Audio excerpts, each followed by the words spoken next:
How's it going, everyone? My name is Yan, welcome back to the channel, welcome back to Planet Coaster 2, and welcome to a brand new realistic regional park series called Belleflore. It's gonna be a very nice change of pace after the highly themed and high-budget Camtasso park, and it's the opportunity to go back to my roots with a more nature-focused park, but also with a more live commentary format, which still has some cinematics here and there. That way we'll have a more hybrid format, which I'm sure is gonna be fun to experiment with. This will also allow me to release the episodes somewhat frequently, or at least as soon as they're ready, so make sure to subscribe in order not to miss the next ones. Anywho, with all that YouTuber talk out of the way, let's take a look at the first update of the series, and here we are! Welcome to Belleflore, which literally means beautiful flora in French, because yes, this is going to be a French regional park set in northern France. And that is why the whole park will be in French. There might be the odd English sentence here and there to make sure that you guys can understand what's going on, but otherwise, yes, every single sign, word is gonna be in French. And yes, this is what you can see here with the signage. For example, this one says "Utilisez les deux voies," which means use both ways, because this is the entrance to our parking lot. This one says "Bienvenue," so welcome on the booth. And yes, speaking of the booth, you can already see the influence, not really the influence, the setting of the park being in northern France. You can already see the really industrial late 1900s kind of architecture here with the brick and the patterns on the corners, and also on what we would call in French the corniche at the top. So it's really great. I really love this type of architecture. I really wanted to try it. That's literally why I started the park, and then, you know, things led to another and another and another, and here we are with a new park series. But yes, this parking booth is that the way it's called? I don't know. Whatever. Who cares? This parking booth used to be where people paid for the parking, but now the parking is free, so that barrier is up. We'll talk more about that in the second update, where we talk about the history of the park more. But yes, this is what's up with this little entrance to the parking lot. And speaking of the parking lot, you might see this and ask yourself, hang on, Yan doesn't do parking lots. And you know what, you'd be right, because on a PS5 it takes way too much percentage to put concrete everywhere, especially on Planet Coaster 2. It's literally pathing all over the place, so it takes a lot of percentage. And so the idea was to do a dirt parking lot, a more natural parking lot, which is fitting with the concept of the park. You know, Belleflore literally means beautiful flora again. And yes, this was really inspired by Bellewaerde, a Belgian park that I used to go, well, not that I used to go, that I still go to these days, but that I used to go a lot to as a kid, not so much anymore. And yeah, in fact, now that I think about it, Belleflore is also really inspired by Bellewaerde as a name, as you might notice. But yeah, we have this really cool and very percentage efficient parking lot here that's made only with terrain and only a few pieces. You have a few trees, a few fences, a few bushes here and there, but otherwise, and of course the booths that take quite a lot of pieces. But yeah, otherwise it's quite tidy and quite neat, something that actually Bellewaerde isn't. You don't have those rows, not numbered in this case, but named with letters going from A to Z. And we also have those safe pedestrian crossings and the central alleyway, which is going to lead to something really cool in update number 2. It's honestly like probably the coolest entrance that I've ever done. So you know what? Since we're already going up the alleyway, let's go to update number 2. That's already so much better than just a dirt parking lot, isn't it? We've just added an entrance building, guest services, toilets, security checkpoints, and of course spawn points in the form of buses. Since we have pathing now, we should get down on ground level with the first-person camera. You might have noticed in the overhead shots of the parking lot earlier that there were some spaces that were empty and were larger than the spaces for the cars that we can see over here. And that's because we have some bus stops here. We have 6 of them. Some of them are empty, but then again you can see the the French here, réservé bus. I didn't want to do an actual like bus sign like we have in France, just because it would have taken so many pieces, and yeah, I just want to be mindful of that again, because I know that some things in the future are going to take many pieces, and despite that, I still wanted to you know, do custom buses here and there. We have the official Belleflore one here. We have one that we can't see actually from here, but let's get off this view and look at Autocar du Nord. Here we have a classic Flixbus. If you're in Europe, you know what a Flixbus is. You see them on the road really often. And then a more fictional brand here. Well, to be fair, 3 out of 4 of those are fictional brands. But this one is an EcoBus, and I feel like this would be an electric one, but hey, who knows, right? And the main reason why we have bus stops, apart from realism, of course, is because we have this beautiful alleyway leading up to the entrance plaza with beautiful views of that big building, that big old building. In fact, it's really old. We'll talk about that in a second, but first of all, we should talk about the security checkpoint, because as you can see, this is the same build as the booths for the parking lot, and it's really interesting how there's an evolution here in the architecture. On the one hand, you have the old ticket booths here with the old prices actually. I went into that much detail, but you have the old prices from when the access to the manor was free, and then the access to the park costed 20 euros and parking costed 5 euros. Obviously now the parking is free, and the opening time, were 10 a.m. to 6 p.m. But all that to say, you can really see the architectural evolution of this build here, because the roof has been added to shelter essentially this metal detector, and you can also imagine that there would be a security guard. I did not do a security guard like I had in Camtasso Park because I don't have the space, unfortunately. I wish I could do that, but I don't know, maybe I'll do it for the park's release, who knows. But yeah, the point is, this is why this is here. This is much more recent. This was maybe built in the 2010s. So yeah, it's really interesting in that sense, of course. And of course, as you can see here, it's sticking out a little bit. I should find some way to hide that a little bit.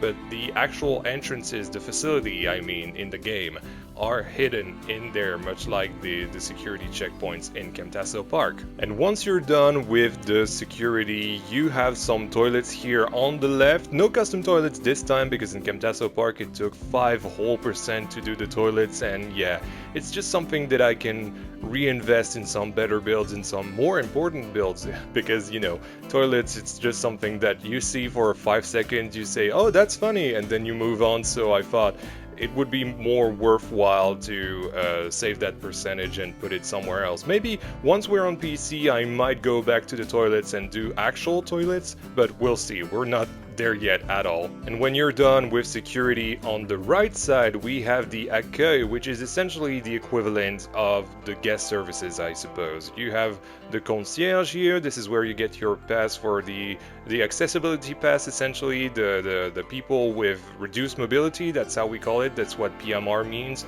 And you can also get the season pass here. You also have the infirmary, and of course the classic guest services if you have any problem. And of course the main event for this update is this beautiful entrance of Belleflore, which is essentially the old entrance for the manor before it was turned into the entrance. And the actual entrance of the manor used to be this central archway here. This is something that could have been built in I don't know, the French Renaissance. In fact, there's the date this was built in, and if you guys can tell me what this means in Roman numeral, you'll get a pretty good Easter egg. But yeah, those 4 other archways, the smaller ones, used to be the stables in the story of this build. And when the old entrance that we have here were turned into security checkpoints, basically they knocked the back walls of the stables, because obviously there are no horses. It was just something that they kept because the manor and this beautiful building were kind of a museum, really. And now this is just a full-on park, and so they added those turnstiles here, and we even have in the central one the accessible turnstiles for the achterbahn, as we call it. So yeah, we also have the opening times. From Monday to Friday we have 10 a.m. to 6 p.m. and then from Saturday to Sunday we have 9 a.m. to... Sorry, I had to calculate here. To 7 p.m. Sorry.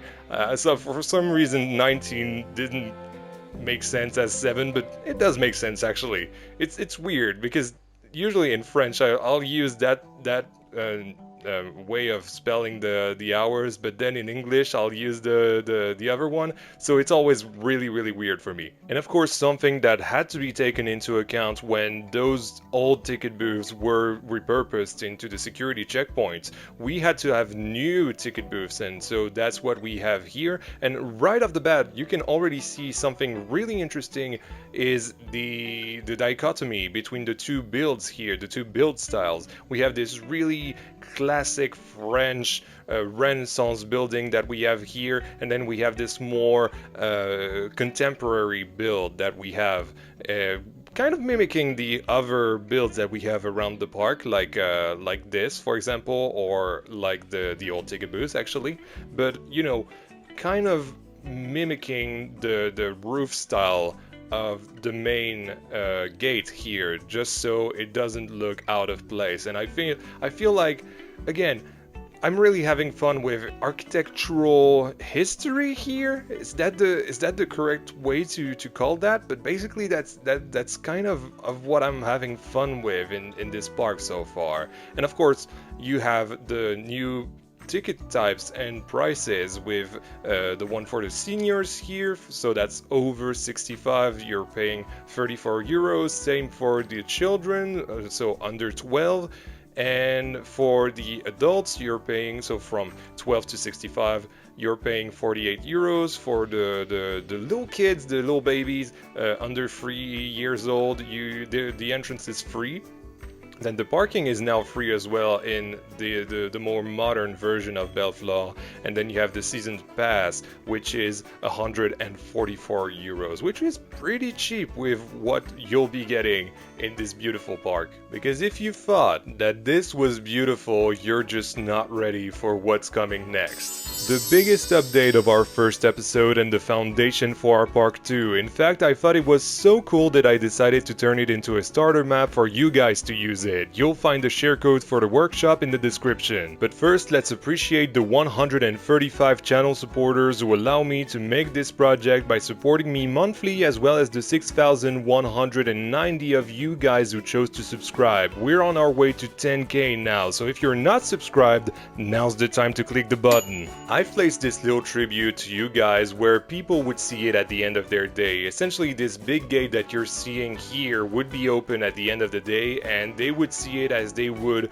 the end credits of a film, essentially, or I don't know, the opening crawl of Star Wars, the way I'm looking at it right now. But yeah, that's the idea behind that. And of course, this time I've called you guys mécènes, because the mécènes are basically people who used to support artists with money back in the day, with actually probably still to this day, but you know, with money but without expecting anything in return aside from the fact that the artist would still produce stuff. And so that's kind of what you guys, the channel supporters, are doing thanks to the channel supporters membership, essentially. So again, thank you so much. And as we enter through the turnstiles of this big main entrance gate, we have Hold on, let me scoot over because the opening times are kind of screwing the view. There we go. We have Manoir Belleflore, and look at this beautiful build. Probably one of my best builds, if not the best builds I've ever done in both Planet Coaster 1 and Planet Coaster 2, and even Planet Zoo of all games.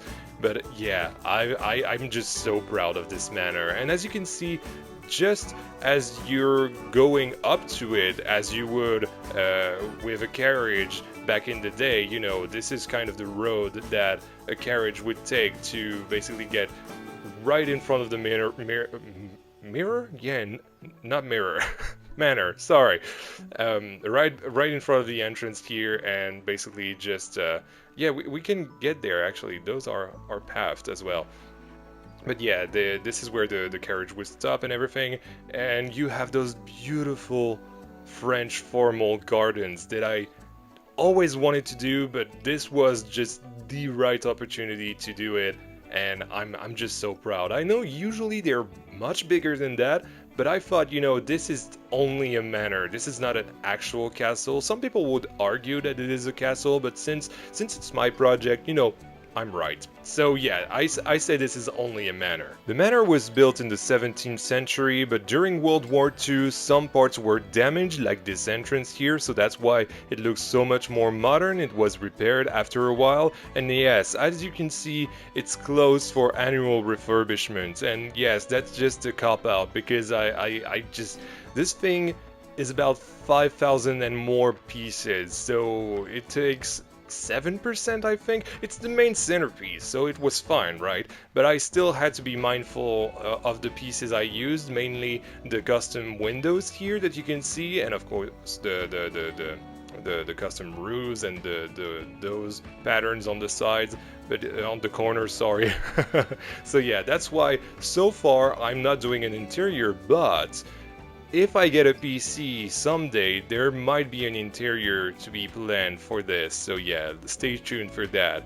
But anyway, we also have the side entrances for the servants here, that are obviously pathed as well. Yes, because this is not something that I've talked about, but yeah, all of this is literally invisible pathing, and I love invisible pathing. One of the best implementations in the game. That's not the way you say it, you get what I mean. One of the best new features of the game. And yeah, personnel uniquement, saying that only personnel is allowed to get inside the building. And of course, as soon as you get at the back of the manor, there we go. You get this beautiful, beautiful view from the Belvedere here of the entire manor grounds, which are going to be our sandbox for this park. And look at this. I feel like Mufasa telling Simba, everything the light touches is our kingdom. And it very much is. It very much is. This is where we're gonna spend a lot of time in the next few months. It's so exciting. I'm so excited. Honestly, I love this park so much. I've loved building every single thing so far, and yeah, it's gonna be amazing. But anyway, yes, this Belvedere here, we have a statue. In fact, you can find this statue all over the architecture of the manor. You can even find that in front of the manor. But this is basically the wife of the original owner of the manor, who had this built essentially because he was an artist, and so he sculpted multiple statues of his wife for the manor and for the Belvedere as well. And she's called Hélène Belleflore. Hélène is the name of my grandmother. Of course, it's a little Easter egg for the people who know, for my family, you know, so it's a little nice thing that I wanted to implement. And of course, again, the Roman numerals that you guys should decipher, because there's a little bit of an Easter egg with that. And we got a massive 6-meter terrain change here. So we have stairs to go down to the lower level of the park, which is kind of the main level of the park, really. But we also have the achterbahn, which is an elevator that takes guests down to the lower level. So we have this one that's all the way down, so as you can see, I'm trying to go in, but you can't. But if you want to go inside the elevator, you have this one that's at this level here. And so here you are, you're inside the elevator. It's really, really cool. I love this so much. I really want to focus on accessibility in this park, even more so than Camtasso Park, because Camtasso Park had a little bit, had a few accessible features in the park, but now I really want to make it a big deal. And then we have La Fourgonnette. La Fourgonnette is what we call a baraque à frites. It's kind of a typical north of France fry maker that are in those vehicles here. This one in particular is an old Citroën Fourgonnette, and so it's really nice. We even have the menu that is kind of inspired by places I used to go, not only as a kid but still now to this day, to be honest. It's such a part of the popular culture and my culture as well, and it's kind of this messy, greasy place, you know, that's I wouldn't say they're not legal, because they really are legal, but it shouldn't be legal. It's so greasy, but it's so good, and we love it. We love junk food, and this is like my first introduction to junk food, I believe. So yeah, I had to include it in it. It's such a part of my culture. I just needed to have a baraque à frites. Here we have our first toilets inside the park, and these ones are using the basement of the manor to house the toilets, essentially. No custom toilets again, I've explained that earlier, but I might be interested to do these ones in the future once I get a PC, because it would be interesting to, you know, imagine what the inside of the basement would look like, but turned into toilets. That would be really, really interesting. And then we have this beautiful, majestic ride, the chair swing, or as we call it in French, the chaise volante. I love this so much. It's the only ride in the Manor area because it's a small area. It's kind of the transitional entrance area, I suppose, between those two first areas. And yeah, I wanted I wanted to make it look classic, essentially, because, you know, everything around us is pretty classic, even though some bits are more modern than others that are more historical, especially the elevator that we have here. But yeah, I wanted to make it look green as well, because even though it's giving beautiful views on the manor and on the rest of the park and the lake, of course, I still wanted it to blend with the rest of the vista once you're on the Belvedere here. So that was the idea behind the color and why it's so muted compared to, I don't know, the marble railings here, for example, or the stairs, or even the manor, or even the greenery. So yeah, that's why I wanted it to blend in, essentially. And another thing I wanted to show you inside the queue line is this new technique for modular queues, because yes, usually when you did modular queues, you could just turn off the fences and then you'd still have the curb and that was it. But now that we can turn off the curb, it looks so seamless. It almost looks like I've used, you know, classic path, not queue paths. And no, it's actually queue paths, but they look connected, but they really aren't. And it's so fascinating to see the guests like actually play along. It's almost like really satisfying to see them behave in that way. And of course the rest of the queue line has shelter here, that way if it rains or if the sun hits like right now, everything is covered here. It's really nice with shade, and you also have this beautiful view of the yet to be built park. And also those happy accidents here where I put some trees, even though this was basically some bugs, I suppose.